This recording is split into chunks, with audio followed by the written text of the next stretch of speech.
We are going to be reviewing Kraken at SeaWorld Orlando. Opening on June 1st in 2000, Kraken opened as the second tallest floorless roller coaster in the entire world. Let's get into some of the stats. Kraken stands a whopping 153 feet tall, with its drop standing 144 feet tall. Kraken has a length of almost 4,200 feet, with a top speed of 65 miles per hour and 7 inversions. These inversions include 2 vertical loops, a dive loop, a spiraling camelback, a cobra roll, and a corkscrew. Kraken has 3 trains, each with 8 rows and 4 seats per row, making it a 32-passenger train.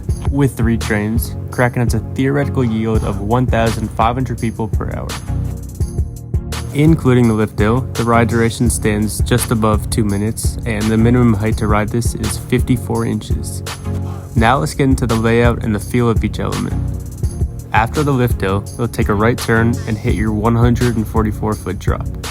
The drop honestly does nothing in terms of airtime, but it is a really good sense of speed and has some great forces at the bottom. This transitions right into a vertical loop, which has some great positives and a little bit of headbanging. You then immediately enter a dive loop, which gives some great positives and a lot of headbanging as well. You then enter your 0G roll, which is really snappy and a little bit painful. The next element, which is a cobra roll, is probably the most intense moment on the ride. The sustained positive G's cause me to gray out almost every time. You then pull into a weird helix type element that goes right into the brake run. After riders catch their breath for a moment, they drop another 40 or 50 feet down into a trench.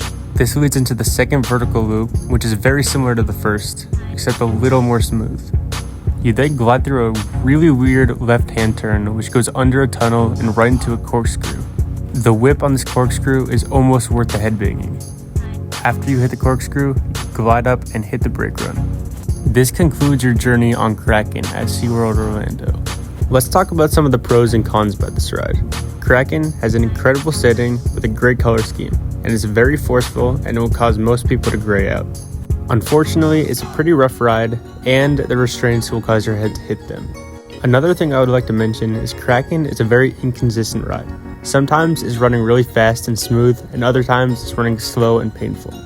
Although Kraken suffers from shakiness and rough transitions, its strong layout supports what it does very well. When it comes to roller coasters, it's really easy to talk about flaws, but I want to mention this is not a bad ride whatsoever. I think it's also important for me to mention that floorless roller coasters are just not my favorite type of roller coasters. So naturally, I'm going to enjoy other ride types a lot more than this. Alright, let's get into the categories of ranking it now.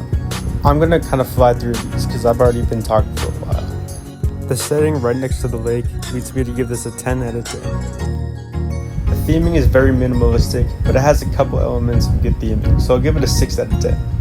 I'll give it a 7 out of 10 on smoothness, an 8.5 out of 10 on restraints, and a 9 out of 10 on capacity. Lastly, I'll give the pacing a 9 out of 10. After calculating the average, Kraken gets an 8.3 out of 10. Considering this ride is over 2 decades old, I think this is a really good score.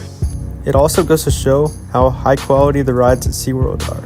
Thank you guys for watching. Please tune in again, and don't forget to like and subscribe so I can make more of these videos.